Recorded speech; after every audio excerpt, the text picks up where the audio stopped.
Niyə görə biz bugün oturmuşuq burada, Azərbaycanda, Bakıda Şeyx Albanla danışırıq? Riyadda oturan orada, Misirdə, dünyanın şərqindən qəlbinəcə. Bunu sən eləməmsən.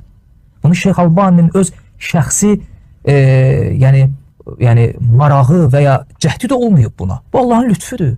Kimsə bu lütfü qısqanırsa, onun problemidir.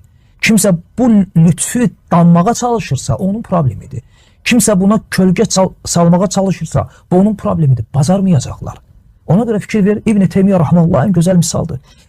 Bəlkə də İslam alim Şeyx Albani kimdir ki? İslam alimləri içərisində İbn Teymiyyə qədər tən edilən, özü barədə yalan danışılan ikinci bir alim yoxdur. Təsəvvür edin, bunun təkfirinəcən kitablar yazılıb. Təbdi yox ha, təkfir. Hənəfi alimləri olublar ki, təsəvvür edin, Navaqudil İslam ki var, insanı İslamdan çıxaran, yəni insanı kafir edən, onlardan biri siz nə qoyub? İbn Teymiyyəyə Şeyxülislam demək, Navaqudil İslamdandır. Yəni kim desə ki, İbn Teymiyyə Şeyxülislamdandır, İbn Teymiyyə Şeyxülislamdır, yəni buna etiqad edəsə, buna dilə gətirsə, bu Navaqudil İslamdan sayılır. Bunu kitablarda yazıblar, qardaş. Təsəvvür edilən məsələ nə yer? İndi sual verirəm, onlar hardadılar? Həmin onlar hardadılar? Heç zikr olunur? Bəli. Haçan İbn Teymiyyənin adı zikr ediləndə, müxalif kimi. İbn Teymiyyə Rahmanullahın hesabına zikr edilirlər. Bu məsələ budur.